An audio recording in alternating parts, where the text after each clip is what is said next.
This is Beach Talk Radio.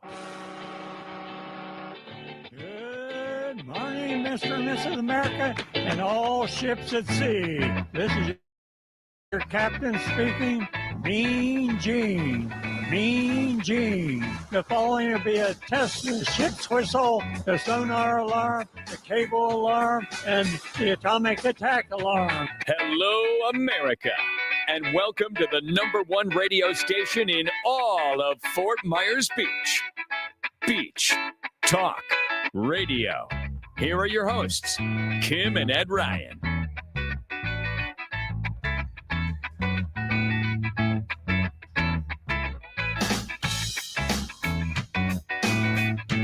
Testing 1, 2. All right. Got to use the right microphone. Welcome to Wahoo Willie's for a Saturday with the mayor. Appreciate you guys coming to the show today. And, of course, Kim waits until 9:59 to go put makeup on. But she is here after a weekend of baby showers for our daughter, who is due on October 7th. Yeah, with her first baby boy named Hudson. Thank you very much. What? Hubbard. The kid's name is. Here she comes, everybody. A big hand for the lady in red. Kim, big, giant hand. Come on, dear. Sit down so that we can introduce the mayor. And we've got lots of questions for the mayor today. Tomorrow we'll be at Margaritaville at La Di Da for our show at 11, and then at the pool for our 7th anniversary party with 200 of our closest friends. So turn your microphone on. You feel better now? I feel better, but I like these chairs. They're very nice. Yes. But I don't know. They're really high. We're trying to figure out a new spot here to make sure that we don't have any feedback. And for anybody that's new to Wahoo Willie's, we interview the mayor every Sunday. It just so happens that we had to flip the shows this weekend, and we'll be interviewing the mayor today, which is Saturday, in case you're being on a drinking binge for some reason. So let's introduce the mayor and get rolling here. We have a lot of questions for the mayor. Thank you. Big hand for the mayor of Fort Myers Beach, Dan Allers. Where are all your people? I know. Today is... for all those listening, that was I know. that Thank was my you wife guys clapping. for Yes. showing up. Thank you, guys. Our regular folks are here. Know. I think a bunch of people are going to come tomorrow and be like, Where's Yeah, everybody? where is Where everybody? are I don't they? know how many times I posted it on Facebook, This though, that feels today way was the too- day. It's funny. What is it? this Don't feels- touch anything. Don't touch anything. Everything works, Okay, you Dan. need to, I just you need pushed to the turn, button. turn Sorry. stuff down. 2 weeks ago, everything was kablooey. We're like sitting on top of each other. It's kinda... We usually Sorry. are, but All We right. got some high tops here and everything. Yeah. All right. All right. So, dear, is there anything you want to This say It's a about weird last setup. It's like weekend? seeing everybody. About you yeah, not? I'm not sure Yes. this might be I was too expecting much a for big me. crowd to see us. We could have just I sat in the feel like corner you with need your to wife. be- and I need two- to go two other back. people. We need to go back in the corner. No, We need to what's go back in happening the here is the corner. reason why we've been moving around is because they're getting all their tables redone. I don't know if the regulars can tell. Some of the tables are a little bit bumpy and some of the ones are flat. So they're taking like 2 or 3 tables out every weekend. Of course, nobody cares about the tables. I don't even know why I'm telling the story, but that's why we're moving around. And the tables are a lot nicer, a lot smoother. They have new That's bar nice. stools. And Everybody you. can see us. yes, These Okay, poor so, people are thank you, like, Dawn. oh my thank you, God. Terry. Dear, is there anything that you want to say about last It weekend? was a fantastic event. We had the showers and everything went swimmingly. Is my dad on there today? I've been Yes. calling my Hey, dad. guys, I how are haven't you? heard him. I did Is he not- on there? I have not seen your dad out there yet. All right. All right. Let's get right into it, Dan. Apparently, that's all she wants to say about No, that's it. her last weekend. Dive on in. So the first question is: yesterday was August the 8th, 8th. Yeah. and that was, for some reason, that was a deadline that FEMA threw at you guys. That I don't know if anybody was expecting that, but they threw the 8th out there. So kind of get us up to speed on what now that we're past the 8th deadline, what that means today compared to 2 days ago. Yeah. So the August 8th, just to kind of reiterate, I think we touched on it a lot last week, but it was for the response from the CAV, the community assessment visit that FEMA came in to do, which you have to have in order to be eligible to get into the CRS, community rating system, which then is what gets you your discount or potential discount. So after the visit, they had given a list of 252 properties that they felt they needed more information on. and then a couple of other things. And they gave us till August 8th to be able to respond to that. And I want to give congratulations to our staff. The amount of work that went into that to make sure that we met that deadline or meet that deadline was a lot. And I was at town hall yesterday as it was closing up just to make sure we were able to reach the deadline and sign some checks and do some other things. And we did meet it. I think Nicole put out a press release saying that we got everything in that we needed to. We were informed the night before. Will and I were on a call, and we were informed that August 18th is when we should get a decision based on all that information. So we've submitted everything. We're waiting. I believe we've gotten some responses back. So as we get responses back, we'll continue to reply to that. But they let us know by August 18th, we should get a letter from them with their decision on whether or not we can now go to the next step, which is the community rate assisting, the CRS visit, where they then determine what your discount could or couldn't be. Okay, so Or that you're in the program. on the 18th, they'll let you know about the community rating system, and which has something to do with the 25% discount. Now, I don't know if this is parallel or it's the same thing. That Will is trying to figure out a way to, I've been saying, thread the needle to allow people that, let's say they have permits and they are living in a trailer on their property, and they got their trailer is in the high velocity zone. So there's a possibility they could be told that the trailer has to go. So how does all of that fit into what FEMA is going to tell you on the 18th? So I guess what you're trying to get at is the 23rd, right? There's been the two different dates, the 8th and the 23rd. 23rd is what correlates with the state statute for Senate Bill 250 that allows you to have temporary structures that you live in, RVs, things like that. The August 8th is nothing really to do with that. Their issues with compliant structures, what they deem as structures that are non-compliant. Now, we've gone back and forth about RVs and getting clarification. Is that, I think what you're trying to get at, will people be required to move their trailers like tomorrow or today? Yeah. No. No, because it's not the 23rd. Today's the 9th. What you're getting at is what we're trying to do, or what staff is trying to do to bring to council to enact the policy potentially, is provide a very detailed resolution that will say, in the state of an emergency, temporary uses can be used, and here are the criteria to meet it. Okay, Past that time. Yeah. Yes. So I talked to Will yesterday about it. People will not be required to, if you have a valid, active temporary use permit for your trailer now, you should receive information well before the 23rd to let you know, because as you saw in the MMP meeting, we were discussing that ordinance to come back for us. So hopefully at the next meeting to be able to ratify. So let me try and hone in on it a little bit more. I'm not talking about the people that we know that are illegal, like somebody that's living in their trailer that has no plans to rebuild, that put an above the ground pool in with a fence around it. Different story. You guys know what the illegal structures are. That's a whole code issue that you'll take care of. All right. My question is, if you have somebody that has permits to demo their house, I know this for a fact, and then is going to rebuild, and they're living on their property, and they have a temporary use permit. Okay. So the 23rd rolls around, which is when your original deadline is. So now Will is trying to figure out a path forward, he calls it, for these folks. Correct. Does FEMA care about what you're doing? Are they going to say yes? Well, there's a lot to unpack there, Ed. So as Nancy said in the meeting, there's a big difference between what's allowable, what's not allowable.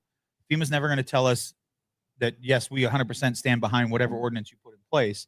What they're looking for is that you're adhering to what your stuff, whatever your policies and procedures are.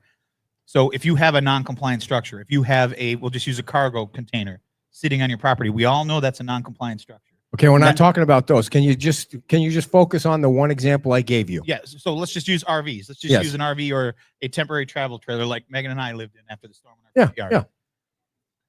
What we're working on is for you to be able to keep those. Now, there's going to be criteria in there that you have to be showing some progress, right? You can't just, I'm just going to live in my trailer for the next 10 years because it's cheaper. But I gave you the example. So let me take it another step further, because I don't want to get in the weeds about the ones that we know aren't compliant. So you have a guy on one of the streets that has permits to move forward with a rebuild. He's living in the trailer. The 23rd rolls around, the temporary use permit that you guys are trying to extend to him. Now, you said that as FEMA, as long as FEMA sees that you're following your rules and procedures and policies. Right. Well, you were when you enacted the new ordinance. You enacted an ordinance and you were following that ordinance. and they told you shouldn't have enacted that ordinance. So can you make it clear to people? You're not making it clear. I am making it clear. Well, I think you're kind of getting in the weeds. Let's try to make it as simple as we can. If you are, because you're saying, what about the person, and you're trying to say, well, that's a real person. But they have plans in place. Yeah. Whatever. Yeah. But what we're saying is we're not going to allow you to just come in and get a temporary use permit. Okay, fair enough. Without having a plan. Tell me what to tell that guy. I'm going to go up to his house on the 24th. What's the rule? The guy that has the permit. The guy that has the permit. Our goal is not to make anyone leave on the 23rd. Okay. Our goal is to find that path. Understood. Does FEMA care? Does FEMA care? Well, as long as we are showing, again, FEMA's never going to tell us whatever ordinance we enact is going to be okay with them. You need to get that out of your head. That's never going to happen. We know that. They want to make sure that we're not allowing non-compliant structures. Now, non-compliant, we can go back and forth about what's compliant, what's not compliant, what they said was, what isn't. Do you understand how unclear that is to the person who may be dealing with it? And I'm not even dealing with it. But you have to look at. What are you trying to say, Jim? I don't think it's unclear. I think he's saying that if they're in compliant and they have plans, they're going to be okay. In the town's eyes, is that what you're saying? In the town's eyes, a pull behind camper, Coleman, pick whatever kind you want. Whatever. Ours was a Grand Momentum. Totally compliant. Our Grand Momentum was a RV, or not an RV, but a pull behind camper that was be able to be pulled by a light duty truck that was roadworthy. That's a compliant structure according to the town. In our eyes, is it compliant according to FEMA? If you have a shipping container that's sitting on the ground that you're using for storage, we're not talking about those. Right. But that's the difference between a compliant structure and a non. According to the town, and what I'm trying to find out is, does FEMA care about what the town thinks is compliant? I don't know. I don't think that. Okay, well then that's the answer. You don't know. You don't. But I'm not saying that in a negative way. You're trying to spin it to an agenda that's no. there. I don't mean it in a negative way. But you don't know is fair. What we know is what we're going to move forward with. What we believe the interpretation of FEMA's rules are when it comes to RVs, campers, utility trailers, things that can be licensed, be pulled with a light duty truck, can be removed in 4 hours. All the things we covered in the discussion on Thursday. That's the ordinance we're going to bring forward. That's the ordinance that we're going to enact. If you have it, if you meet the criteria, then we will issue a temporary use permit. Totally get state it. Of emergency. Totally so it's not a if problem. It's not, you won't get a use, and you will be in violation, and then you will get a code violation. So, and it's not a problem to do an ordinance. You know what I'm saying? Like, well, now we're in this situation, so now we're going to figure out a way to extend things. Is FEMA gonna? Yeah, and this is just my interpretation. I get. I'm with you. This. Question that she asked was, will that jeopardize the 25% discount? It's a great question. We don't, whatever ordinance is or isn't passed, I don't believe so. No, because what FEMA is looking at is what are your policies and procedures, and are you following those policies and procedures? When you go back to after Ian, we didn't have a policy in place to allow temporary uses for trailers on your property. It wasn't in there. We have, like, through our land development code, we have, you can do certain things, but there was no ordinance or a resolution that said you can have a temporary use permit. That wasn't there. We enacted that after the storm. But then you followed it. And then we followed that. And then you still got in trouble. FEMA and now you're trying to extend it. No, what we're trying to do is put something in place that should this happen again. You're trying to narrow it down, make it more strict. No, we're trying to make sure that we have something in place. Should, God forbid, we have another storm, we can go back and say, this is what we had in place before the storm. This is the criteria that we're going to follow. I think, as I said in the meeting, what happened was we were trying to get people back in their homes, back in their businesses. Yes. We enacted a temporary use for 6 months. You had to renew up to the 18 months. The state then came in and ratified it, saying you have up till 3 years after the storm, right? So you can stay, and it was only for residential. It wasn't for commercial. So that superseded what we could do. So people had up till, that's where the September 23rd comes in. What we're trying to do is ratify that and say, going forward, this is going to be something that you could do as long as you can provide 1, 2, 3, 4, 5, 6, 7, 8, 9, whatever the criteria is that's in the ordinance, whatever gets hashed out. But it's going to be very clear that this is a temporary issue. It's not. But what happened, we didn't know what we didn't know after the storm, right? As I've said before, if you were to ask me again today, would I have made that same decision knowing now what I do versus in March or whatever it was when we enacted that after the storm? Damn right I would. Yeah, yeah. You because said that. it allowed people to get back in their Yeah. homes. It allowed people to So let's. start working We in got the a house. thousand. Dan, we got 1,000 questions. I have two. No, I know, but I think it's clear for people to understand. It's not what clear. we're- It's but not clear. She asked, is that Not clear to me. is that going to jeopardize the 25%? We don't believe so. No, because we've already been told we're Okay. coming off probation. That's step one. Yeah. Step two is saying you've met the requirements for you to be entered into the community rating system, the CRS system, which is what we're dealing with now. If we can clear that hurdle on the 18th, then we will get another visit from the community, the CRS team that will say, All right. we Two want to last go questions. through all this stuff, Dan, and then they will determine either Stay you get a focused, discount or you Dan. don't. Focus on me. Focus. So Well, I'm sorry you can't follow along, but it seems like they're following along just fine. they are. They are. They're nice. Are That's you why. still going They're with nice. trailers no, now? I mean, I Two can last slow it down questions. for I you. have two last Two questions last on this, and then we'll questions. move on because These it's people are 1,000. going to need to order another I know, they're round looking to at it get like, through look, this. what is this They're like? looking at us like, what are all these These- letters? They're What is looking at it alphabet like soup? these. Look at I these three know. monkeys. There should be a cage Yeah. around them. Why isn't there someone singing? and Is it a playing music? possibility? Is it a possibility that this new ordinance with the restrictions that you guys that you're changing the wording, you're going to possibly vote on it in the next meeting or two? Is there a chance that if you pass that ordinance and FEMA comes in and says, well, no, you just put your 25% discount at That risk? was just her question. I'm just saying, is there a chance that if you pass that ordinance, they could look at it that way? No, because the community rating system is different from the national flood insurance. If they had an issue with this, my understanding is that they could have an issue with us with the national flood insurance program, but the community rating system is outside of that, right? Does that make sense? Yeah. So do I think passing this ordinance is going to have an effect on us? No, I don't think it would one way or another if we pass it or not. Now, if we don't enforce it, and again, that's going back to what I was saying I know you don't want to go backwards, but what we did after the storm by enacting that was to allow people to put trailers in. People took advantage of that. We see that still today. People all of a sudden containers are showing up. Now there's 6 trailers on Right, but you're going to crack down on. You've said the town's going to crack down on that. And that's what they want to see. FEMA really, Yes. what FEMA really cares about is that you're enacting and you're doing everything within your power to ensure that those that choose to work outside, Right. and that you follow the floodplain. Right. Yeah. Right. And there's FEMA enacts the policies that they're much like our staff. The council makes decisions, we make policies, staff enforces the policies. FEMA enforces the policies that the legislature makes up in DC. And they change every week, by the way. So they're following. Depending on We are who's running working it. also with DC and our representatives up there to Yeah. to work with the policy, because the policy doesn't make sense in my opinion. And I'll give you an example. If 3 of us or 5 of us are driving in the car going down 75 miles an hour, going down Highway 75, you're driving, Ed, and you're doing was gonna 100, say, you're if doing we're doing a 110 miles an steer-out. hour. She's driving then. Not me. The way that the system is set up right now and what we're going through now is Ed's driving, the 5 of us are in the car, Ed's doing 100 miles an hour and gets pulled over. Everyone in the car gets a speeding ticket, not the driver, not just the driver. And that's essentially what we're dealing with the National Flood Insurance Program. 252 properties in this sake have done things that are an issue. The town has to show that we're doing what we can do to enforce our laws. But every structure on the island is being penalized for the actions of a few. So that's a policy thing, I think, that has to be looked at. So last question on this. I sent an email to you and Will yesterday, and you both ignored me. So I'm going to try and see if you can answer it today. If you did, I didn't see it. I'm sorry. Name all the compliance structures that are allowed right now. Name what they are.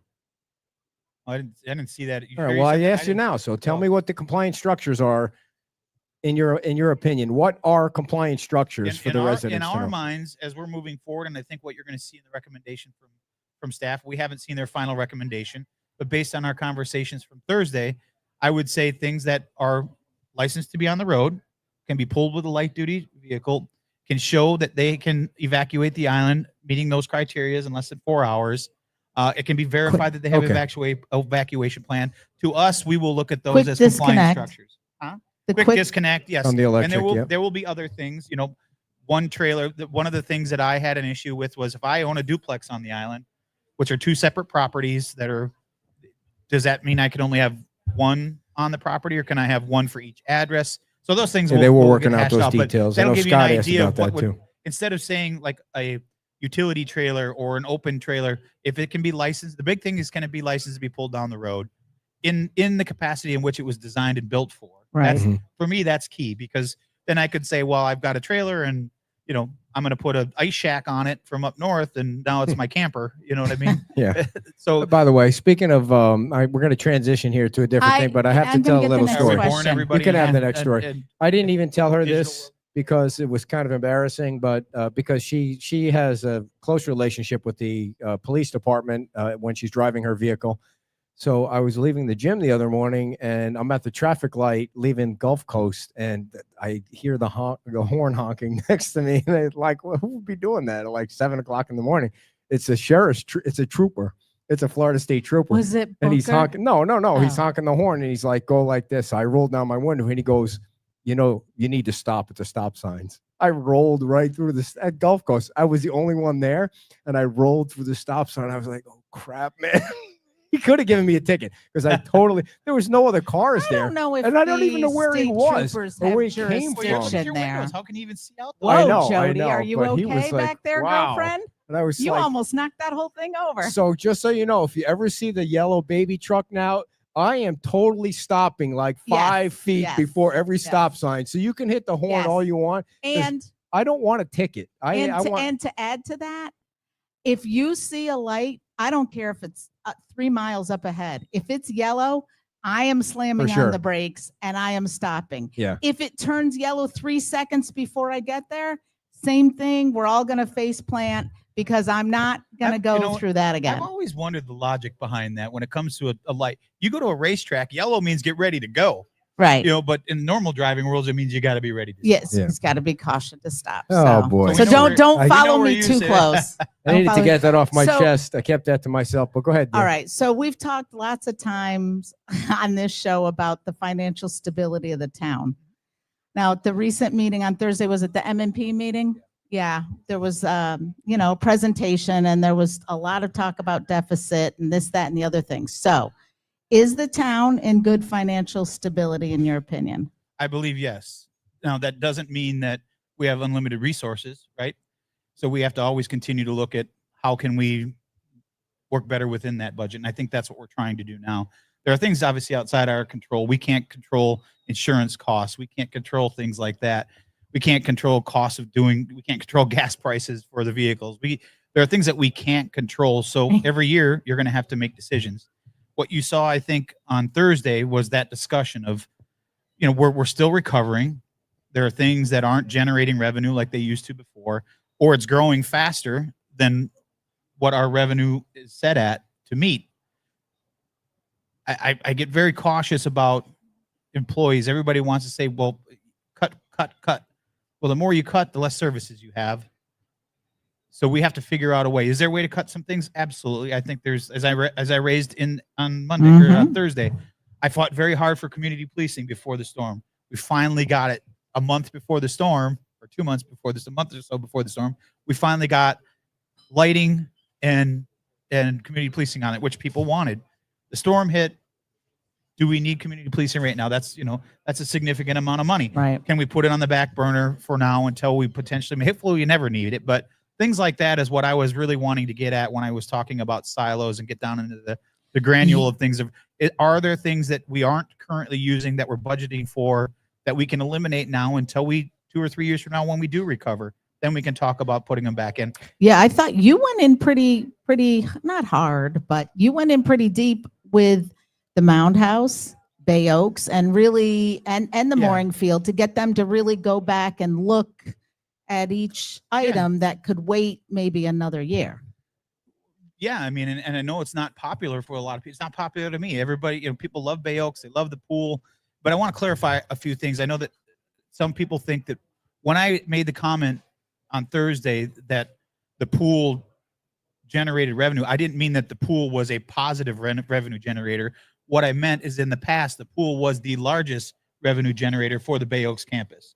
It's always operated as a deficit as far as I know, but the pool contributed quite a bit of income back to lessen that deficit every year. Okay. But it's never, as far as I've known, neither the pool or Bay Oaks have operated at the positive, nor should it.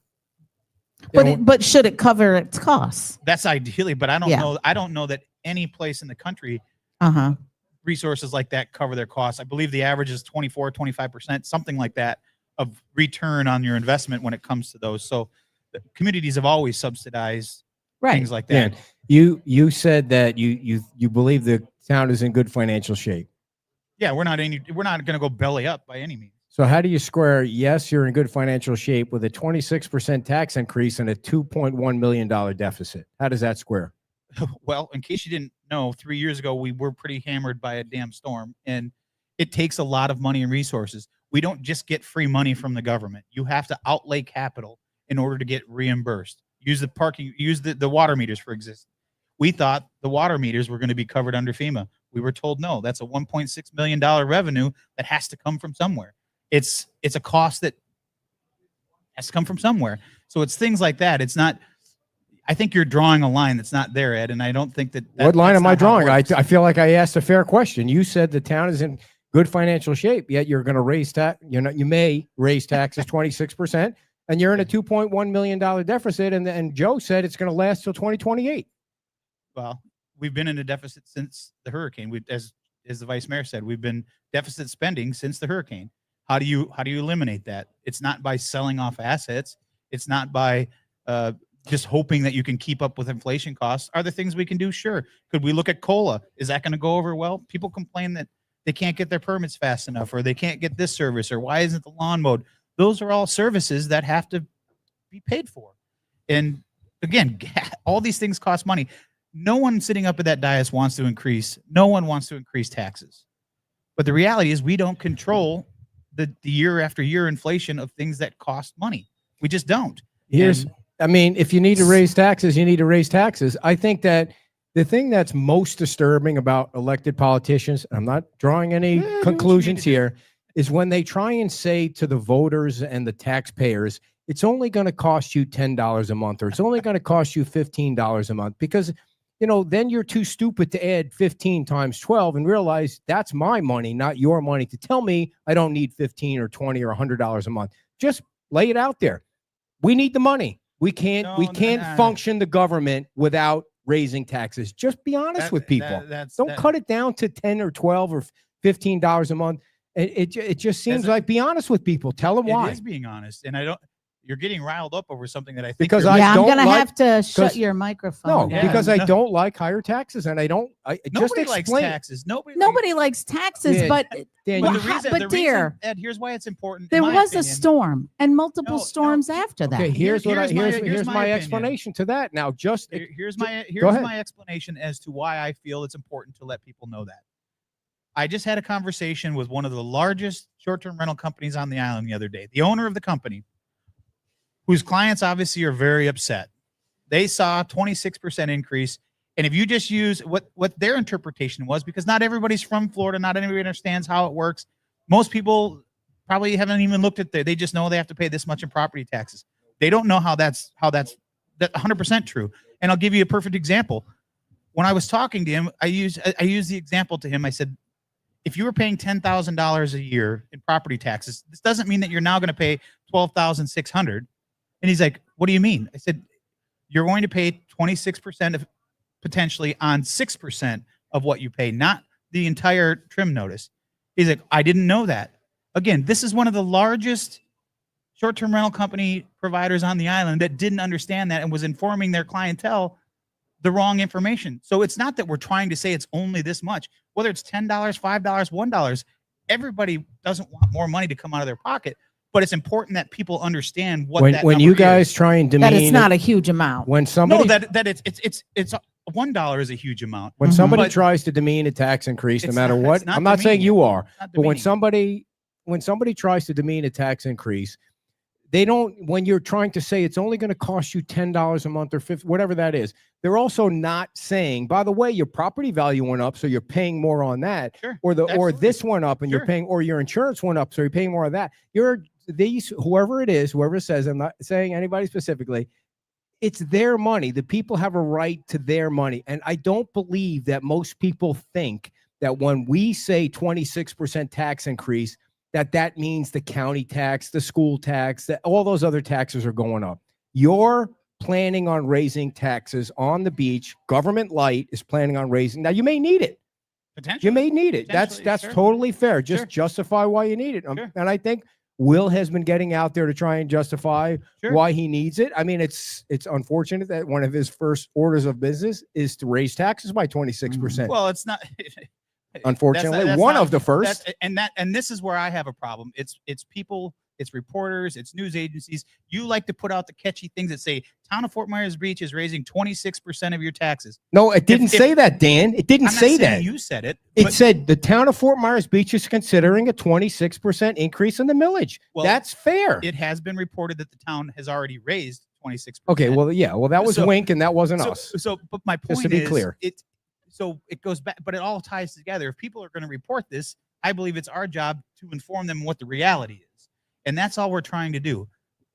Again, $1 is too much to raise taxes. We all agree with that. But to your point, sometimes you got to do it. We even though the amount of money that we have coming in is close, if not even to what we were pre-storm, everything else has continued to increase. Yeah, the different tax. So okay. even though we're back to where we were 3 years ago, $4 million or $4 billion is different than it was 3 years ago. It doesn't go as far.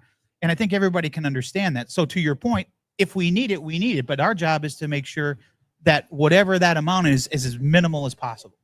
Well, and need it for now, not, I mean, you Hopefully could not ch- forever. Right. No, right. Right. I- and those There's never going to be a tax cut. I mean, when You has wait, government ever you cut wait. taxes? and those groups Never. like Bay Oaks, the it's Mooring happened. Field, If you actually go back through the history, it's happened. On the Mound beach? House. Yes. You've cut taxes. Yes. Go back and All look, right. through, look the year over I year. will. It has happened I Can will you go back. shut up? more than once. I can. Yeah, it's public record. You can go look back at it. From 95 till now, it has gone up, it's gone down, and then it's gone back up again. Wait, are you talking about The rollback rates, or are you over- talking about really reducing rates? Because a rollback rate isn't really reducing taxes. Well, how do you figure? Because if you were to do the rollback Because rate, if you don't do the rollback rate, you're paying It's more in gonna taxes stay even up. if it stays the same. if you do the So rollback rate, even- people are even- paying the even if- same amount of taxes the next year that they paid the and previous Chuck year. Bodenhofer is he's very good at pointing this out, and he's 100% right. Even if you keep it static and you're not increasing, you're still technically increasing taxes because you're not going back to the rollback rate. So you're not, even though you're staying the same, you're still Yeah, paying more because sure. the value went up. But a right? rollback rate isn't a raising of taxes; it's keeping it the same. And the town has Technically, rollback rates. Yes, the I town remember has that. gone Yes. backwards. Right. Okay. Well, Give me a gavel. all and semantics. Let's put this So- to It is rest. semantics, Just- So but- let me but it's just true. ask, the Mound House, Bay Oaks, the Yeah. Mooring Field, Yeah. those things, they have been the pool. Yes. They've been operating at a deficit Since the day we becau- got them. Yes, but more so since the storm. Now there's the hope and the chance that once they get up and they get operational and fully operational, that they're at least going to get close. It's not going to be as bad as it is right now. Correct. I mean, just like I said, look at the pool. When I was on BORCAB, if I remember, I was somewhere in the $600,000 range. The pool brought in with summer camps and stuff that came in. Mhm. I mean, it didn't pay enough to cover the cost of the pool. But it wasn't nothing. But like now, exactly, it's nothing. So, but the pool's not running either, right? So it's all kind of relative as to what it is. To see that whatever it was, 1.1 and some change number, that it's operating at a deficit, At that Bay number Oaks, will yeah. come down Mhm. overall as services are repaired. But again, And if the with- fireworks come out of that, because weren't the fireworks bundled into that? I was Well, totally confused by the so fireworks. The thing. reason I'm glad you brought that up. So the reason, Well, you're welcome. the reason that there was it's not two separate line items. Jeff clarified that the $100,000 or $155,000 for the fireworks was in that $1.1 million number on the line item Right. in Joe's report. So it's not Okay. in addition to that. But it's Joe part also of it. showed a line with fireworks that said $100,000. Yeah, that's just showing 150. That showed what that cost as an option of, we could eliminate this that would help offset that potential 26%. Yeah. So that's kind of what we're getting at. And to be honest, I got the number. It's closer to 250,000 for fireworks for the two. By the time you add in Oof. fire costs, Extra it- security. extra yeah, security, yeah. LCSO, all the costs that go along with it. I mean, you're looking at roughly $125,000 per event. Yeah, seriously, I love fireworks, but you really should take a year off. I mean, well, if you're in a or- $2 million or- deficit, that's or- an easy cut. Or, it should be. Or to the me, businesses that- pay for it. Well, it was that in the past, it was between businesses and the town would cover, I believe, half of it. and then through the chamber and business cover the other half. But Hasn't talk been about that way. low hanging fruit that you can cut right I out agree. of the That's budget. why we brought it Yeah. up. So Yeah. if you were to just Yeah. look at that, let's just say it's 155,000 and there's 220,000. Now you're close to $400,000 off that $1.1 billion or $1 million deficit.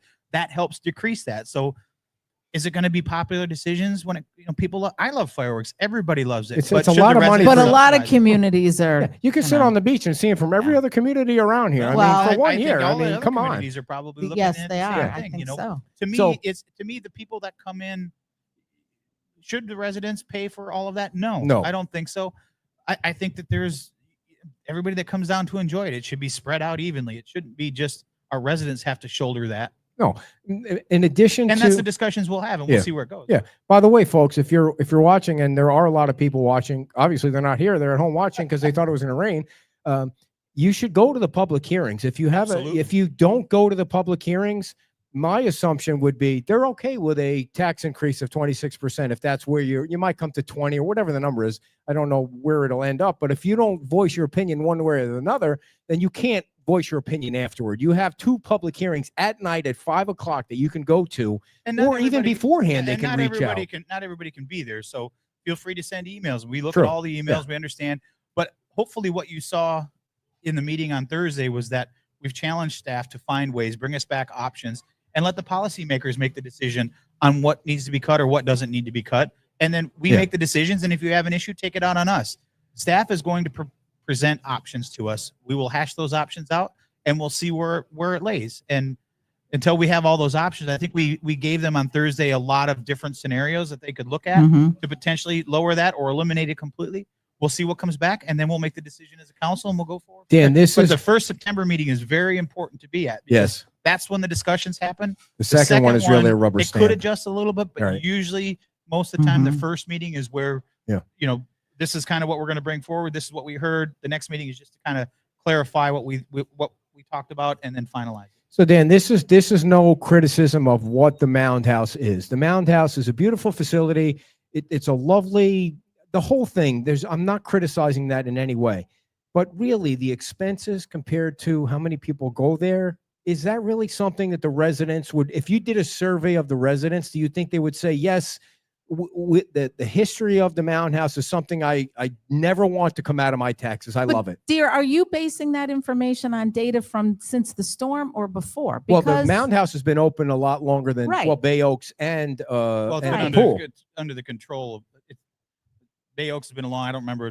I'm sure if Lee's Kinda on watching, and off. he can tell us when we took control back over from the county with Bay Oaks. I don't remember the exact. But it's a date, huge expense. Of course, it is. It is in every community. Every community that has. There's not a Mound House in every community, no, but there's A some museum- parts. museums there's, or- there's yes. other things that Yes. those are not meant. They're not meant to be revenue No, generators. I'm not saying that. I'm but not you saying certainly want to try to get it as close to even as possible.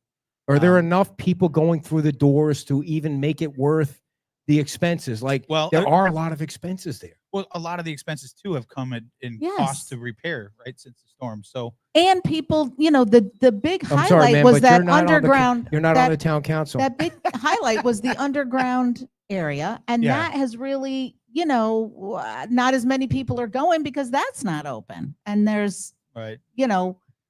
so I mean, you But can't you're really starting to see compare the people coming numbers back now to before. As Bay Oaks will get open, is now we're able to move forward with the reconstruction of the pool for the CDBGR You leave the Mound funding. House alone. I wasn't think you'll see that- criticizing the I Mound think House. you'll see that number start to come year over year. You're gonna see that come back down. You got to have services.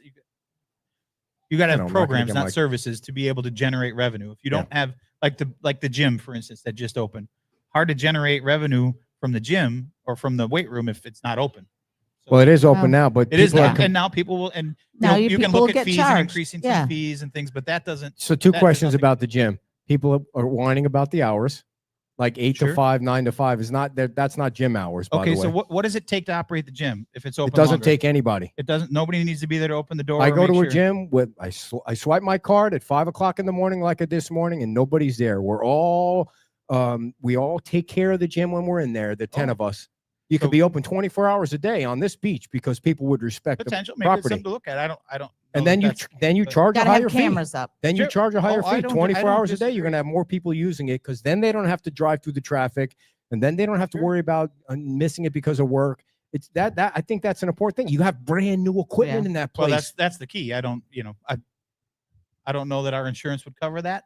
Plus, we have after school programs going in, so you can't just have kids running around. You got it takes staff. Well, you It do doesn't need take staff staff to run to a watch locked the door. kids. Yes. It takes So- adults that are in the So gym. who cleans the bathrooms? Who takes out the Who garbage? cleans Who it takes- now? It's not. The gym's not dirty at 4:00 in the morning. Do you think it seems I mean, that simple? It It's is that simple. It totally is simple. I ran a gym, by the way. It wasn't 24 hours.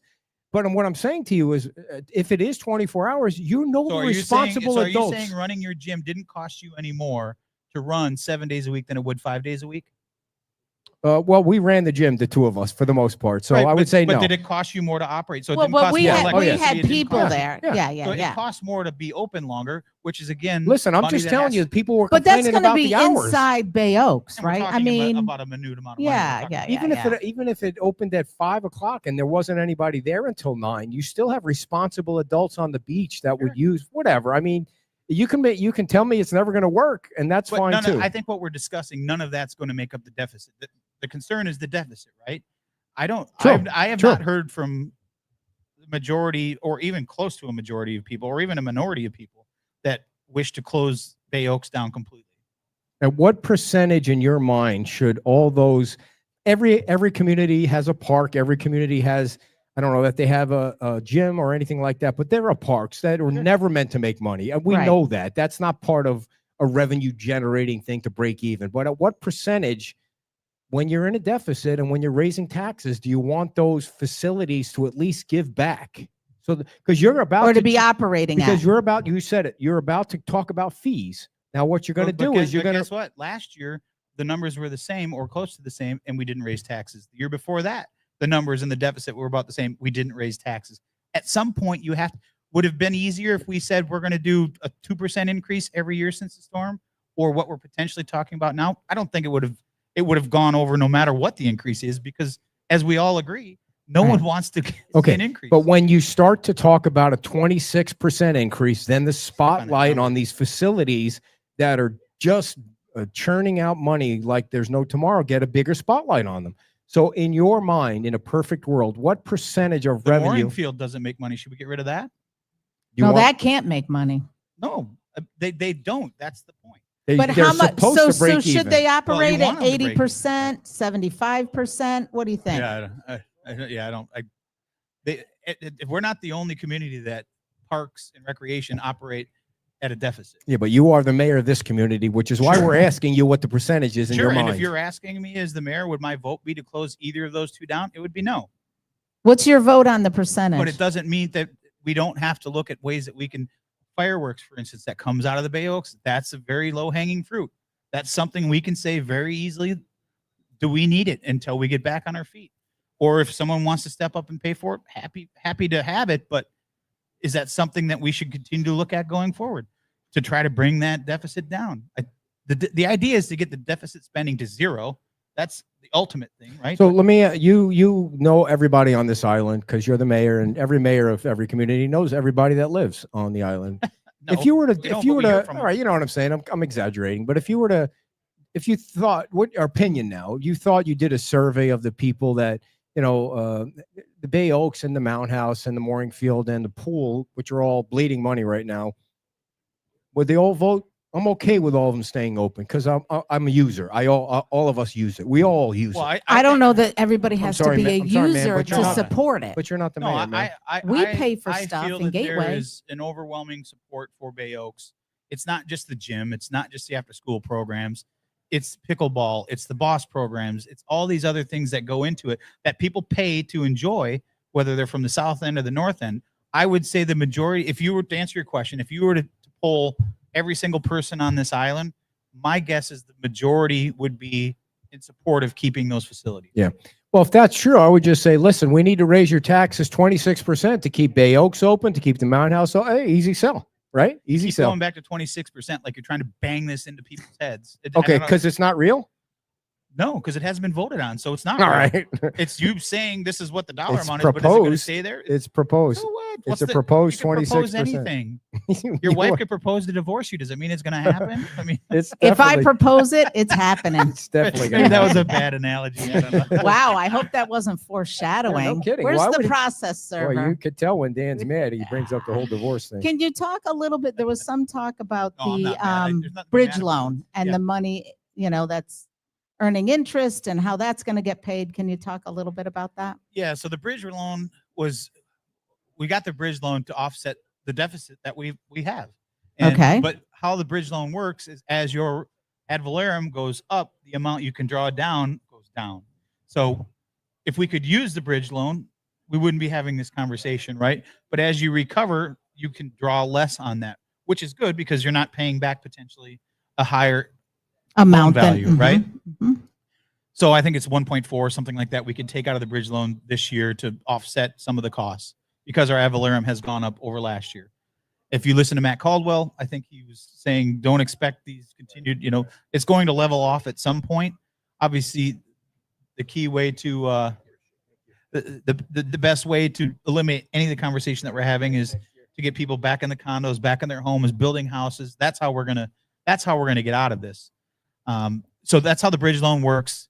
We have till I think it's 2033 to pay it back, and you pay interest on what isn't paid back at that time. After that time. So if it's $1 million, you're paying interest on 10. Anyone that's ever had a Yeah. credit card that said 0% interest for 18 months, if there's a balance after the 18 months, you're paying interest, right?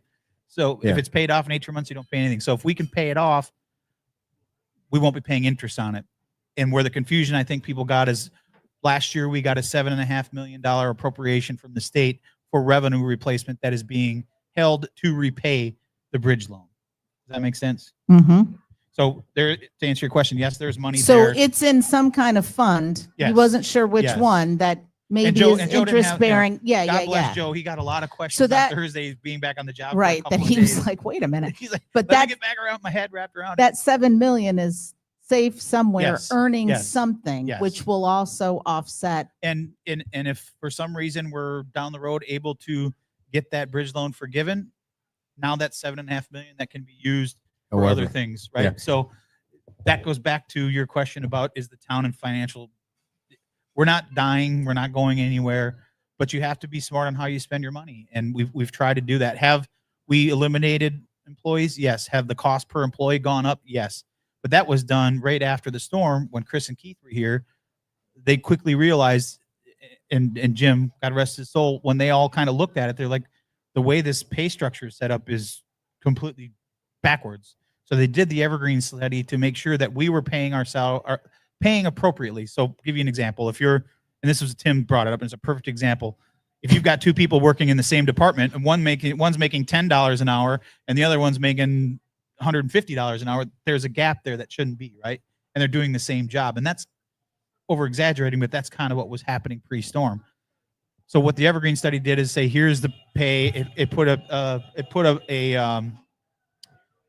ding dong, ding dong. Wow, that thing is loaded with people right now. I didn't think. So for the So- folks that are there, there's a quite large I turned the camera if I could. bicycle. Oh, a pedal tiki coming by.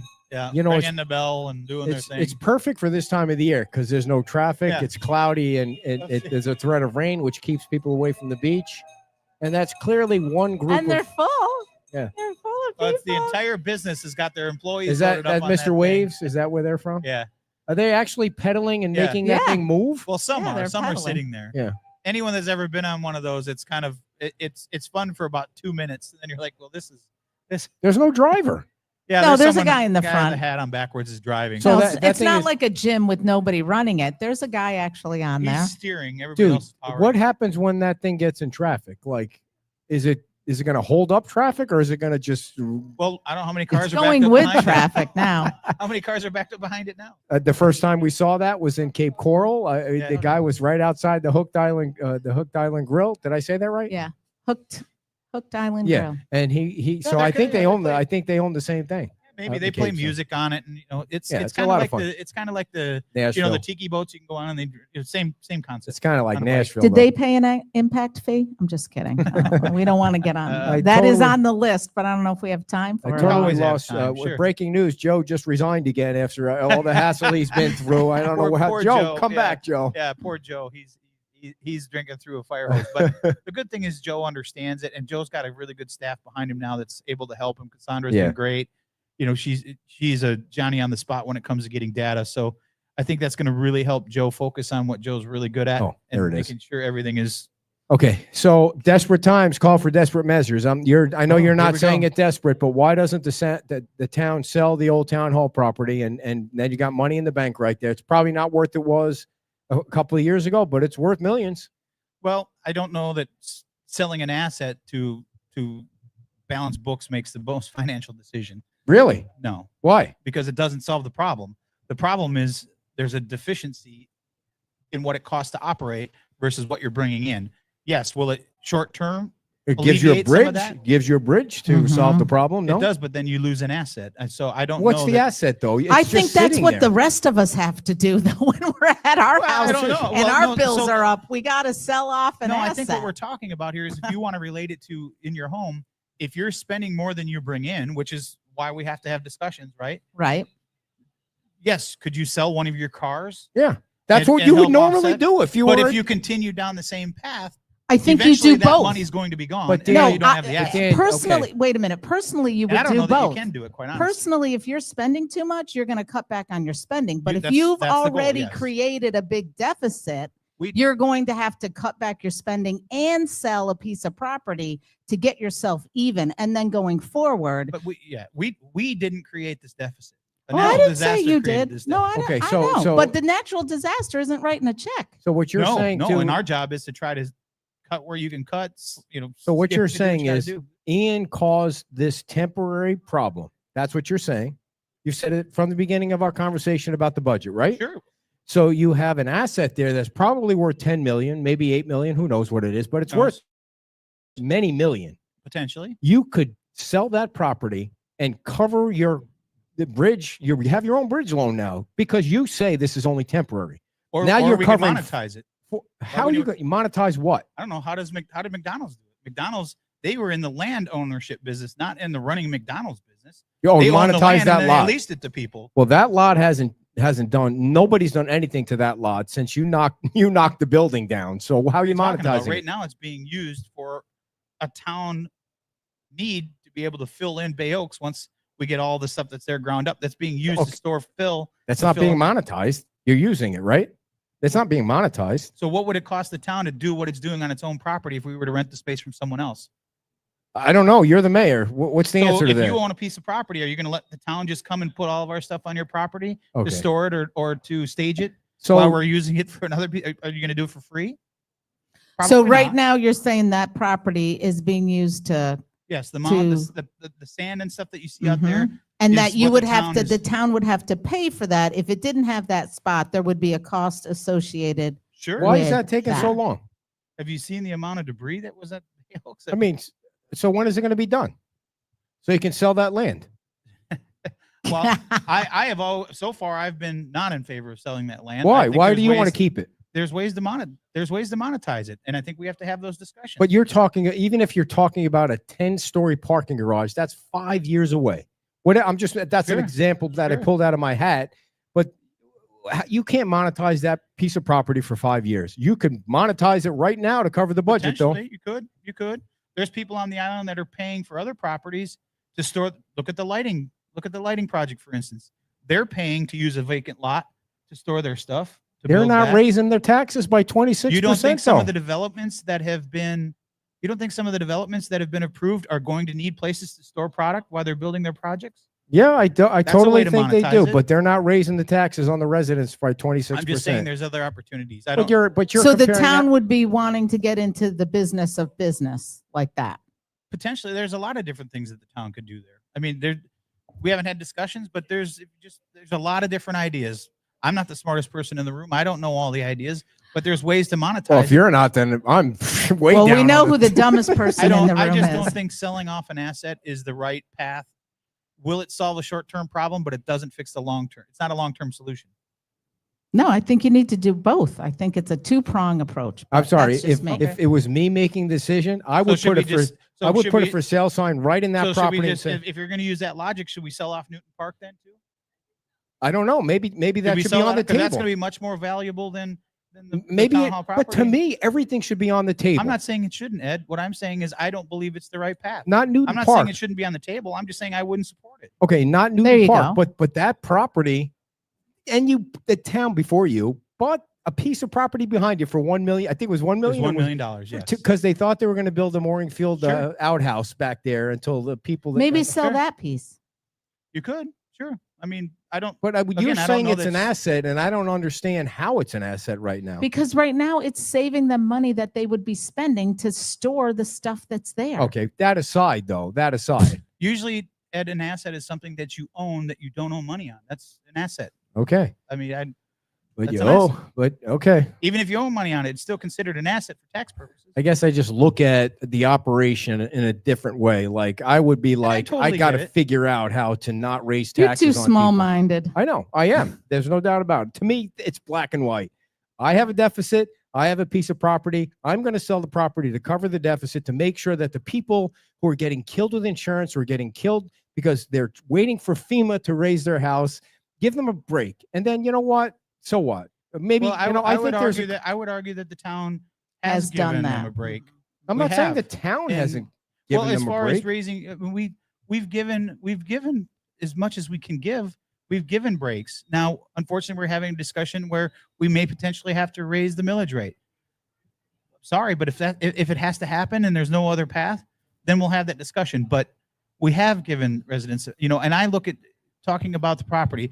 If your wife is ordering too many Amazon packages, do you- Exactly. I do can you- tell you do you if sell- your do you husband is sell- do ordering you too sell many. your car to pay for the Amazon packages, or do you have a conversation with your husband and wife and say you need to stop ordering? And I think that's the conversation No, that we're I'm having sorry. now. I think We it need to depends figure on out how do we much it stop is. paying? If it's Your- if It's it's relative. Your but you know what I mean. comparison to that, you are the government.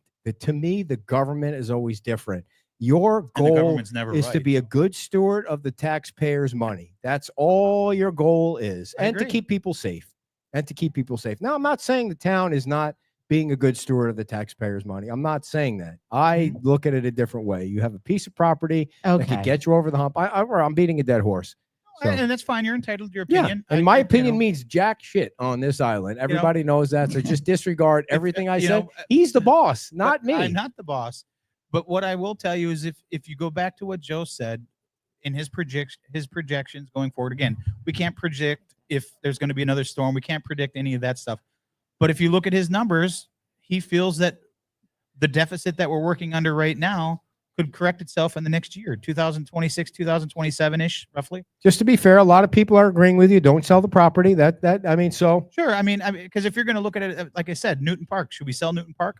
I bet you're not going to find a lot of people that say, yeah, sell Newton Park, which mean, is probably more valuable than the other piece of property. but what is Newton Park really? I mean, honestly, what is Newton Park right now? Is it a parking lot, or is it No, going to well, be something? It will be something. Okay. We've got funding through CDBR Okay. funding to bring that park back I'm along with just- the I'm pool. not- Yeah, I'm not being but an that ass. I don't was know. I know you're not. I know That you're was not. a park before. It was a park before and it had So a it's very historical different building than- on it that disappeared. Yeah.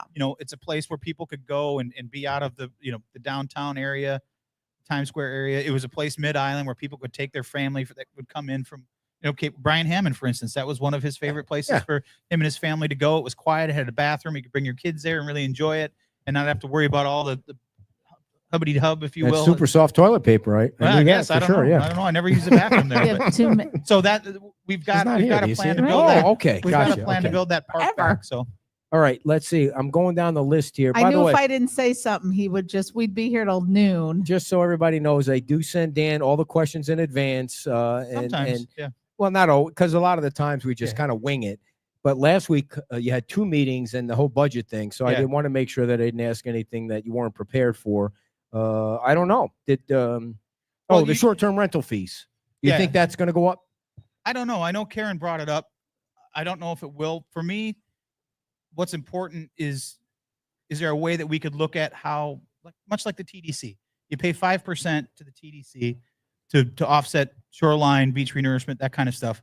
Is there a way that the town could look at that? I don't want to be specific more than if we make a change, it should be global so that everybody, it's not on the business owners, it's on the people that use it. And I think if you can find a way to do that to help offset some of these fireworks, things like that, that could be a user fee, those that are coming to enjoy it, I believe should have to help. Much like when you check into a hotel, you pay a fee, right? For that resort fee. Yeah. Yeah, a resort fee. You're not getting the bikes for free. Right. You're not getting the pool for free. You're not getting, not getting all these things for free. You're paying for it. I totally agree with the town council's thinking that if there's a way that you can impose some of this money on the people that visit the beach and not the residents, every single angle of that should be pursued. Every tax, every fee, everything, because those people are still coming to the beach, and the residents shouldn't have to bear the brunt of all of it.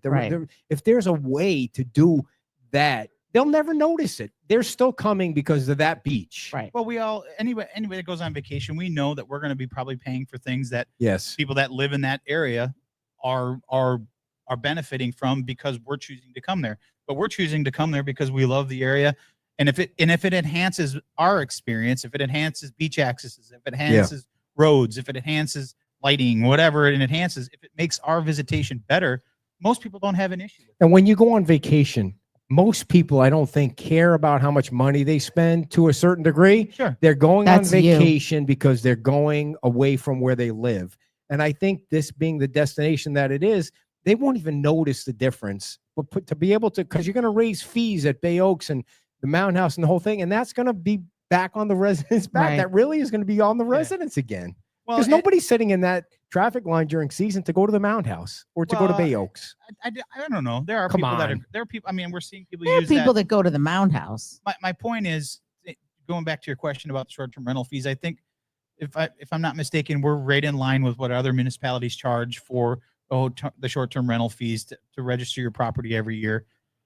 But is there a way that we can leverage, I guess would be the users that come in and use that, not the business owners, not the property owners, but those that come in and use that, whether, people pay a cleaning fee when they come in. Right. Is there a way legally that we can look at potentially discussing a fee that helps offset some of these costs that we're talking about? Then we should definitely take a look at that. Because, when you're paying in 5% of your bed tax, the town doesn't get back 5% of that. I know. That's the other thing that I think is a total ripoff, is that the TDC, you guys get ripped off on this beach from the TDC. Sorry, I love those people that are on the TDC, but what goes in should come out, and that's not the way it operates. What really it should be fair. Whatever the town of Fort Myers Beach puts in, they should get back. That would be fair. Don't you agree? Yes or no? I don't know if it would have to be 100% like TDC, that. Yes and no. Do I think that you get ripped off? Let's just take the pier out of it, because they just did approve quite a bit of money through TDC funding to rebuild the pier, which obviously we don't own, but it's on Fort Myers Beach that we all get to enjoy. Leave that out of it. Do I believe historically the percentage that has come back to the town through the TDC from what we've paid in, is that figure off, in my opinion? Yes. Because they're not as transparent as they should be, too. They don't list Fort Myers Beach. They list a certain amount, and then there's just a garbled group of other communities. Like, you don't know the difference between Cape Coral and Fort Myers and some of the other towns. You know what Fort Myers Beach and Sanibel put in, but then you don't know what the other towns put in. And I think they've done it that way. No, you do. You do. If you go look at all the TDC reports, you can see based on municipality how much was paid in year over year. You can see that. It's transparent. No, it's not 100% for every community. I don't believe it is. Okay, All well, right, I'm you're going to in look the it weeds up. on this. I believe Let's it is. move I mean, on. I just want, I would like to TDC, see the town believe it get is. more. I would like to see I the town agree. get more. And prior to the storm, both Sanibel and Fort Myers Beach were always the number one, number two. Yes. Sometimes it was flop back and forth. Highest contributors to the bed tax, to the TDC funding. Since the storm, obviously, we are now down. We're coming back, but we can't compete with the amount of rooms that they have in, say, Fort Myers, Cape Coral, Bonita. They have surpassed us in what goes into that TDC fund since the storm. But year after year, I can't speak for Sanibel, but I know they're increasing, but we're significantly increasing every year, or we have since the storm. We're not back to where we were pre-storm with that amount we pay in, but it's over 5 million. If I remember correctly, it's over 5 million. Pre-storm was 8 million, something like that. The year I know before you're the mad storm. at me. So We're getting close. You are mad at me, Megan. I know you are, because you know I'm harping on him. I'm picking on him. I know, and you don't like that. I know. Well, you Megan don't. doesn't. Megan, She's Megan sticking up for you. doesn't like numbers to begin Yeah. with. So when we So, start talking like, I got an idea. I checks want out you when to it take comes to back to numbers. this. Exactly. That's what I keep saying to them. Like, you I got an gotta idea. like bring it down a little bit. look at you're tying yourself in knots here. You're getting all wound up. I got an I know, idea. Look at this. I want you to bring back to the council toll at the bridge. Think I about knew you that were one. going to Ask and say answer. that. Bridge toll. Yeah, I think I that's a know. good idea. Asked and answered. Just kidding. Did we How miss about a anything? toll at the bottom here? Just have to have Yeah. have the town council stand out there with buckets like they used to do with the boots at the fire department. Yeah. Yeah. Well, you know, on a good note, I was in town hall yesterday. The downstairs is what we're waiting for, obviously, to open up. We're going to have our budget meetings there, so I think come hell or high water, we're going to be in that building by then. Yeah. The paint was done. It looked like so now it looks like they're getting ready to put in the drop ceiling. The dais is already kind of set up. Will it the looks like internet some work? Doors, it's working. So I got to Will say, you have drills above your heads during the meetings? I don't know. It may not be operational at 100%. that's I fine. was like, but what is that It's so funny. noise? Because when you guys were the town attorney was trying to say to Will, where you need to say right now where the public yeah, poor public Will. hearings are going to be, Poor and Will. Will was like, at the new town hall building, like he was talking to people saying, you better make sure that building is, he's getting back to his army days. Well, I can't speak for Will, but I think what staff was waiting on was clarification. You know, I'm sure Diamond Head has things that they need to use that room for, so maybe it didn't work for them. But No, I'm sure it's Yeah. fine with them. It didn't work for you. Yeah. It's Oh, I a don't know if horrible it- I don't know setup if it for did a, or- for a meeting it- like it- that. it's difficult. I mean, it's not like But they are such a good partner to the community, as we said for years. So I'm really excited about that. Yeah. I mean, and I know it doesn't mean a whole lot to the people out there, but you know, I see some of the comments and stuff when we're talking about. It's never a fun time of year when we're discussing budgets. It's just not, and it's not just us; it's everybody. But a lot of the information that you see out there isn't true. Your general fund isn't being used to pay for the new town hall. That came from. It's not I coming out of don't your even general. see those comments. Oh yeah, there's Right. all kinds of comments that people. We know that for sure. I mean, so I think it's important that, you know, did we need it? For me, it's important. This town hall is important because since day one, I've seen what our staff has had to work through to try to keep this place afloat. And Bless you. I can't even explain to you some of the scenarios. I mean, and I'm not making it any less than what all of us had to go through, but to have your home destroyed and you still come to work every day and you're working in a destroyed environment and still trying to do your job and keep your head in your job when your home's destroyed, for them to be able to finally have a home to go to where they Yeah. can actually hang pictures on the wall and feel Mhm. like it's their space. It's like all of us who have ever been on a long vacation, you come home and I just want to sleep in my own bed. Right. You know, for me, that's, I think, what it feels to them. So Yeah. I'm really excited for them to finally have a place where they can call home. So, yes, before we ask the last question, there are speed Oh. bumps at Buttonwood and Prescott. if I there's have speed no bumps. idea why there are speed bumps there. Like they came out of nowhere. Did you What go are over you them today? They're not speed bumps. I don't They've think they're got. speed bumps, but they feel like speed bumps. They sure but did. Yeah. I thought my wheels fell off the truck. Well, They that's don't were- know why I what they're lost doing. air out of my I'm not tires. sure what Yeah, I they're don't doing. know. It's some sort of metal plate covers for something. Yeah, they're it looks doing like the there. they're gonna first do four some felt like speed construction. bumps, and then the next two No, felt I like don't metal think those are plates, gonna right? be. I don't. They may be putting something. They may be putting something in. My guess is they're doing something underneath that with the road see. to whether it's a trigger Right. or some sort of letting you know you're coming up to a stop sign. We've all been over those like little rumble strips where you're like, Right. you know, you're driving on the road and you're oh, you're coming up to something. But I don't. Those speed bumps, you call them They speed can't bumps. keep those. Those there. temporary- No. Big heavy Uh-uh. plate things. I don't think are staying. Yeah. Yeah.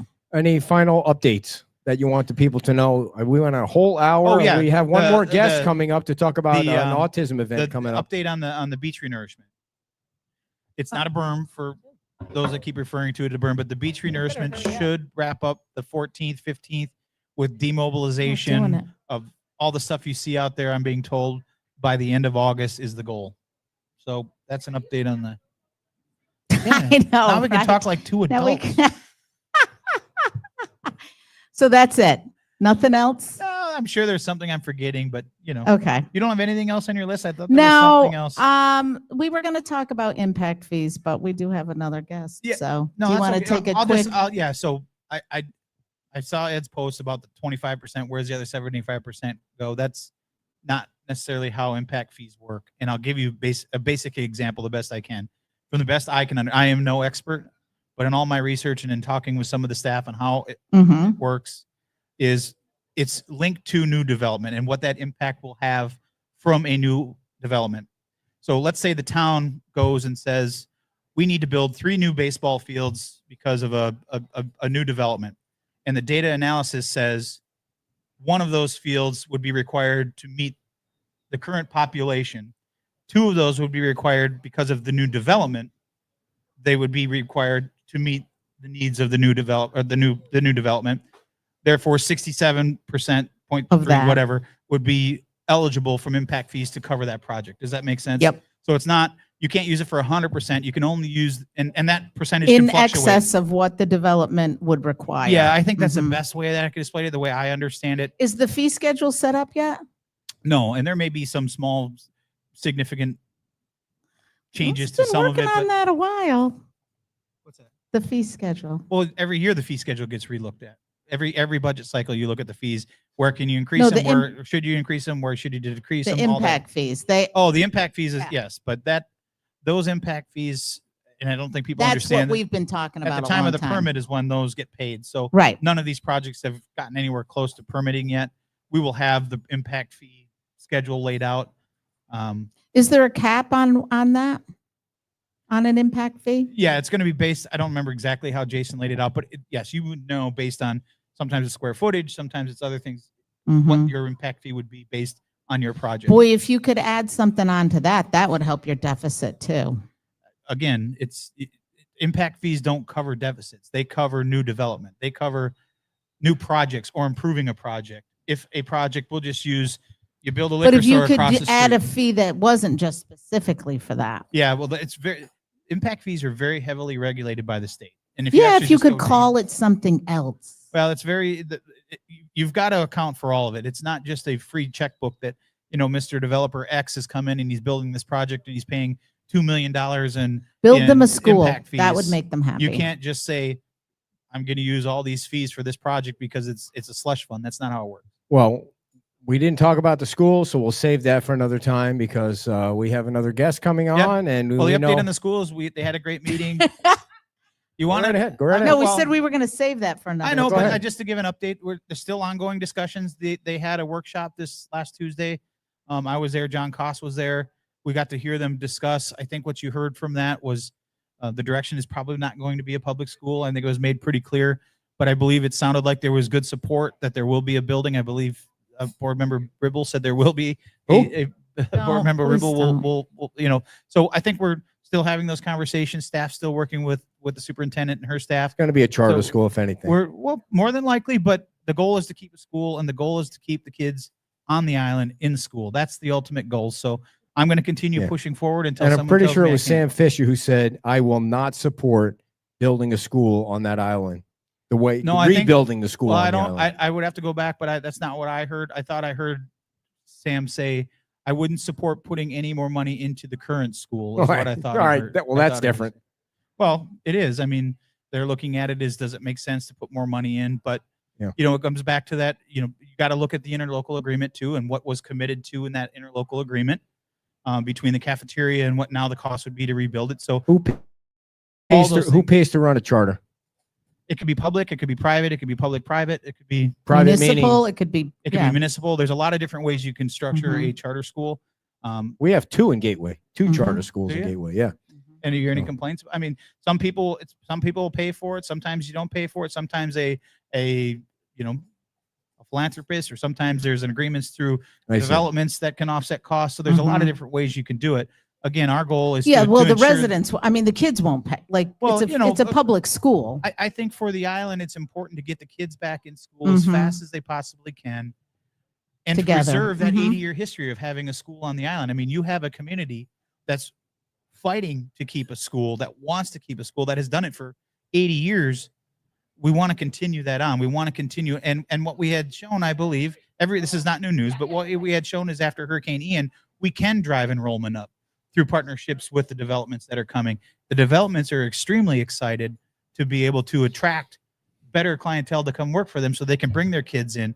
And if building a new school allows us to have a place for, I'm trying to look at the bigger. Well, the school if you board. can design something that's a school, but in the case of an emergency, it could be a place for people who don't have a place to go. We had people that A we lost shelter. during Ian that had no place to Yeah. go. Had they Right. had a place that they could have gone on island, they don't own a car, or they don't have family close by, or they can't get to shelters. If they have a place close by that we can help them get to be safe because they have no other place to go. Yeah, right now they're There's all going to kinds Heights. of things that Right we now can they're do. going to Heights, and the school board members threw it out there that the number was 39, like that was a total accurate number. Well, it's probably accurate now because the kids got to go somewhere else, and it was way higher than that. I shouldn't say way higher than that, probably almost double that number. But it is what it is now because I'm they have to really- go somewhere. You know, I'm really encouraged that both the board members and Denise and her staff are still engaged and they're still working. Obviously, we would like to see a decision sooner than later so that we can start planning to get these kids back sooner than later. But it's in their hands. Yeah. They've got to do what they have to do Right. to make their decision and make sure that they're doing everything for everybody they You're represent. healing Not up nice there, Dan. Your it's getting dog there. bite is All healing right. up nice. It's Big almost hand gone. for the All mayor of Fort I Myers feel Beach, like I'm just everybody. getting the hook. I'm getting Yeah, well, we I'm filibustering. Yes, you're filibustering. Before we get to our final guest of the hour here, or hour and a half, I should say, I want to tell you about our two sponsors for today: the Island Pancake House, which is located in the Seagrape Plaza, which is just down the street here. You could take a little bicycle, whatever that righty thing is, down to the Island Pancake House. They have air conditioned. They're 100% air conditioned because they're inside. You know, they're the only place open in the Seagrape Plaza, so there's plenty of parking right now. They serve breakfast and lunch 7 days a week from 7:30 until 2, and they're willing to stay open longer if the demand is there. They have a full liquor license. There's nothing better than pancakes and scotch, baby, at the Island Pancake House. I mean, where else are you going to get that in the state of Florida? Pancakes and scotch. All right. The Island Pancake House is, I've never had pancakes and scotch. I've never had pancakes. Stop by the Island Pancake House and Seagrape Plaza and say hello to Brian and Stacy for us. Also, Michael Stewart. Everybody knows what Michael Stewart does. He builds structures that not only stand up straight, that most likely won't blow up. You know what I'm saying? Michael Stewart is a structural engineer. Any structure, residential or commercial, mechanical, electrical, plumbing. If you go on Facebook and search Michael Stewart PE, you'll see the videos that he has of all his buildings, commercial and residential. He's helping rebuild Greg Skasny's house, which, you know, we're talking about houses that fall down, not when Michael Stewart's on the roster. Give Michael Stewart a call. He's sitting in his RV right now on his property on the beach before FEMA kicks his ass right out. 239-292-7670. 239-292-7670. Or go to mstewartpe.com. That's mstewartpe.com. Thank you, Michael Stewart, for being a sponsor of our show. All right. We have one more guest. We have a very special event coming up on Fort Myers Beach. And we have a guest here that's going to tell us about it. It's at Margaritaville. You got to undo the red button. We have these chairs are too high. Yeah, I Can't think reach this is anything. now a work in progress now because of I see what I did here. So you're going to take that microphone. This is a very bad setup for ladies, and you unless I have- tell them to I wear know. pants. I asked So you if I needed to know anything, right? I Yeah, did- right. honestly, before I got here, I know you see they're redoing the table, so we usually sit over there on a stool Oh. behind a big table. Okay. So it's a little different now. So just if you could keep your microphone close so everybody can hear Yes. you. Are you okay there? Yeah. I know. You I want? know. I can All go right. get the stool if you want. All right. So No, Sandra everything looks Worth, good. Yes. nice to meet you. And you tell us a little bit about yourself and the group that you've created. Yeah. So in 2012, we started My Autism Connection due to our middle son, who's now 32, being diagnosed with autism. And so now they consider it level 1 on the rating scales. But he, right from early age, we knew that there was something different, that he needed more supports. There were some other co-occurring disorders, learning disabilities, things like that. And so when he was graduating, we realized there was nothing after that. Mm-hmm. No funding, no supports, no connections anywhere. Because if you weren't profoundly autistic, there really wasn't any guidance. So for many families, we met through Special Olympics. We said, okay, now what's next? So through that, it was another adult, autistic adult, who said, why can't we have something of a support system? And so I rolled up my sleeves and I said, okay, let's get to it. So we started the organization, like I said, back then in 2012. And it was all about bringing a safe space for autistic adults to continue to learn to build their skills. And for me, that was very, very important because I was panicked. What if something happened to me or my husband and there was nowhere for our son to go? And I wanted him to be self-reliant. And so they have the ability to learn. It was just providing them the space to do it.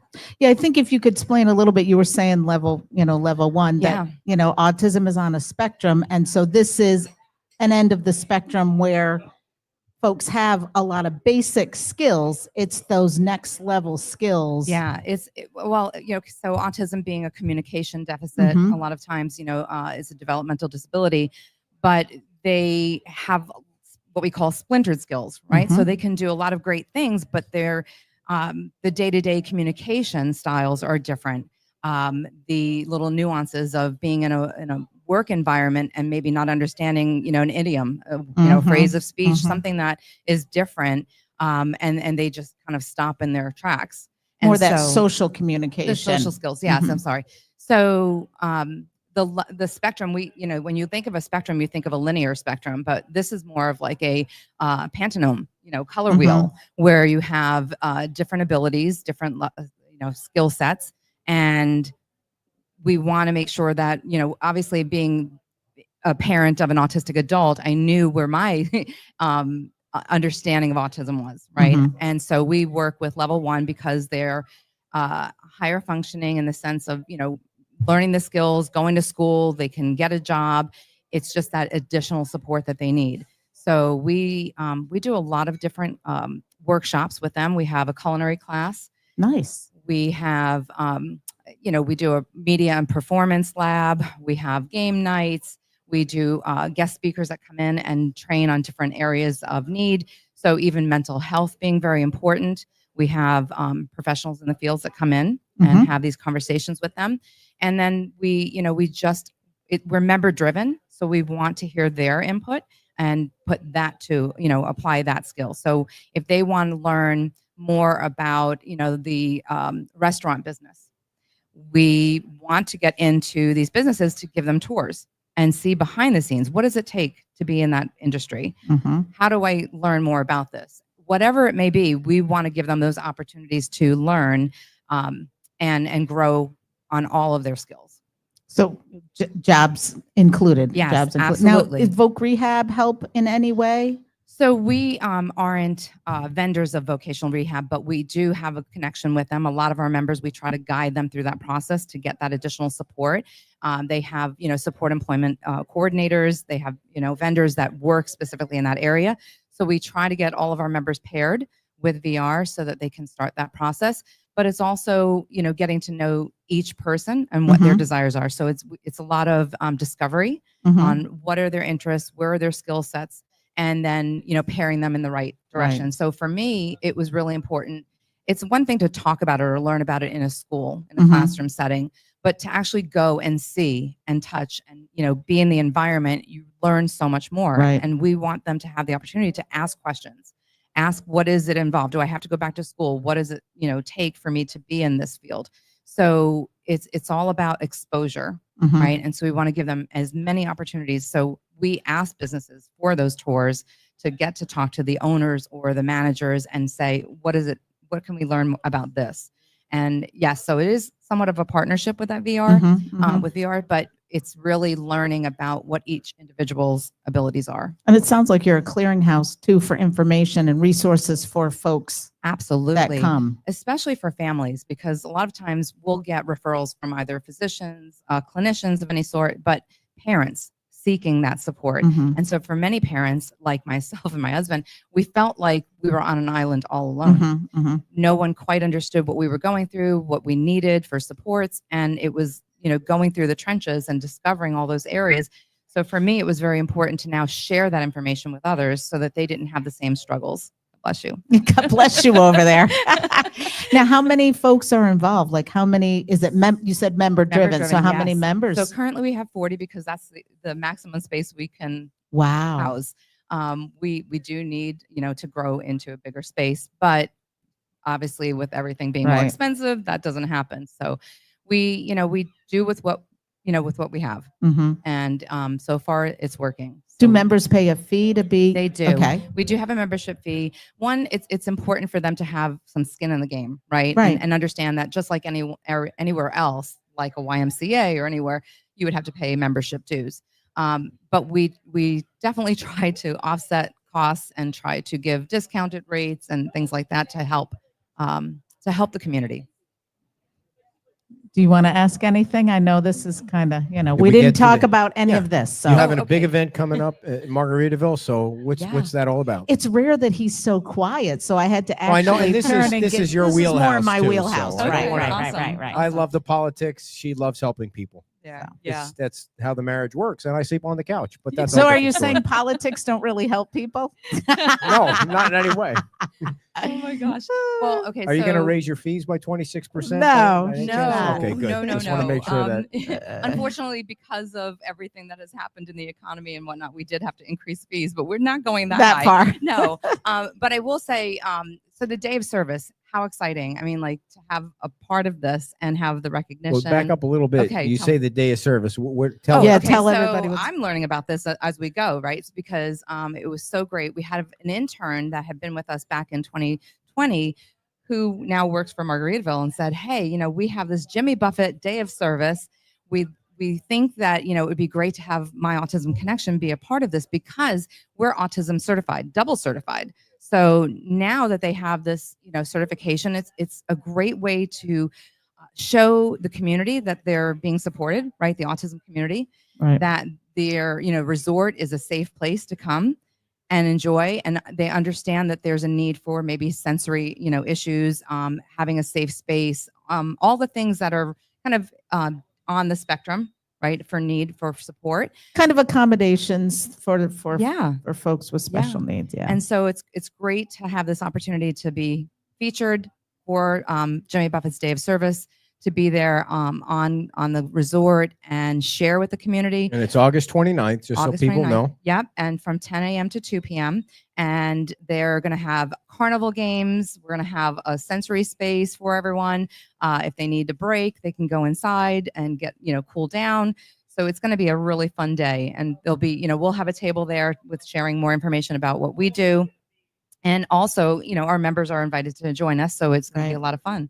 Yeah. And they're going to be, it looks like that they're going to have drink specials because, Yes. and part of that money, $1 from each drink sale will go to support MAC, Yeah. We're so which is kind of the excited. acronym for Yes. My Autism Connection. And there's a lot of reason behind that. So, shorten everything, right? It's a mouthful to say Right. My Autism Connection, but also because for some of our autistic adults, they don't always embrace the word autism. Mhm. They, don't want to be seen as different. And so why not just call it MAC? It makes it so much easier, and they've embraced that, and we love that. So Great. So that's on the 29th. Anything else that do you want to talk about this?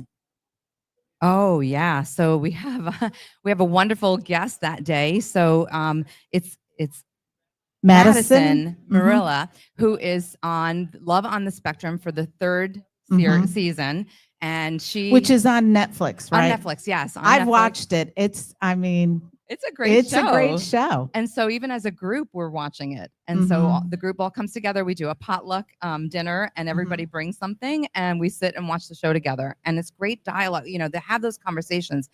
What do you think about what this person said on the show Right. and so on? So it's just great And to there's a see. range. There's a Yes. spectrum of people on there so that Absolute. the general public can sort of get a feel for the full scope. Right. Well, and so currently there is over 5 million autistic adults in the US that are identified, right? Can you Mhm, think about all mhm. those that are not identified? Mhm. But those that are identified, there's over 5 million. And out of all the funding that goes on through the United States is only between 1% to 7% of funding that goes to adult support services. Mostly because people think that autism is only for in the children. right? And so there's no real understanding of that spectrum, and also the fact that these It's a children grow lifelong. up. Mhm. Yeah, it's lifelong, and the kids grow up and they still need support. Great. Margaritaville is big into the autism, helping out folks with autism. They have several events. They support the autism surfing event that was out there a couple of weeks ago. Surfers So for Autism. yeah, Yep. that's great. Any final thoughts on how people can get involved in your organization? We'd love to everybody to get involved. We need businesses to open up their doors and allow us to come in and explore and learn more. We need just help in general as volunteer services for any operational things that we have going on, and just getting the word out and sharing about us. Donations. What's that? Donations. Tons of donations. Yes, please. They're open for that. And For Donna- sure. We're very open to that. Donna wants to know where you're located. We're in Fort Myers, just off of College Parkway. We actually have a College Parkway address, but we're off on Kenwood Lane, which is Oh, odd, yeah, but yeah. right behind Olive Garden there. Mm-hmm. So Close we're to local. 41 and Yes, yeah. It's a nice centralized area. We serve all the way from Marco Island to north, almost Northport. Punta Gorda. I'm sorry. So we do spread the wealth out. We are looking to expand, but of course, those donations are really important. And you have a website I'm sure you gave out already. Yes. So it's myautismconnection.net. All right. And then our email to best reach us would be office@myautismconnection.net. And how long have you and your husband been married? 27 years. 27 years. And how many kids did you say you have? We have 3. 3 kids. Awesome. Well, Nice. thank you for sitting around. I know Yes, the mayor. thank you for waiting. The mayor rambles on and on and on Yeah, about he's a things. little You just can't verbose stop today. him. He wants to come back on after you're off again too, to just Okay. keep going. And All right. so thank you and good luck. And Thank we'll see you at you. the event on Yes. August August 29th, which Look- is From service. 10 to 2. It's a My Autism Connection, which will be at Margaritaville Resort on August 29th, 10 to 2. Thank you very much for Perfect. coming on. Thank you. Appreciate it. Hope to see you there. All right. Thank you very much. And thank you to the mayor. And just for those of you that do not know, I don't know how you would not know, tomorrow is our 7th anniversary. And by the way, November is Dan's 3rd anniversary of the mayor, as being the mayor. Yes. 3 years as the mayor. Probably his last year. Hopefully not, because then the show will be canceled, because I don't know who else could be as funny and witty and informational as Dan. No, I'm sure everybody on the council could be. 3 years as the mayor. Wow. Time flies. You know, it's 24 years since September 11th. You know that? 24 years. That is a crazy stat. I don't know what I was reading last night, but I saw it was 24 years since September 11th. So we're going to be at the pool tomorrow. Our show will go on. Our first guest ever 7 years ago at Pete's Time Out was Jackie, the president of the Chamber of Commerce. So she's going to be our first guest. She's still the president of the Chamber of Commerce. And then Tom and Mary Torgerson from Margaritaville are going to be on. And then we're going to be partying at the pool. So hopefully the weather will hold out and you guys will come out to the pool if you have passes. We have over 200 people that we got free passes for. There's a waiting list. And if you are not going to use your passes, please let me know so that I can release them to the waiting list. And we will see you tomorrow live from La-Di Da at 11 o'clock. And then at the pool at 12 o'clock, there will be no pictures taken at the pool tomorrow. So you feel free to wear your thong if you want to. Thank you, everybody. Bye-bye.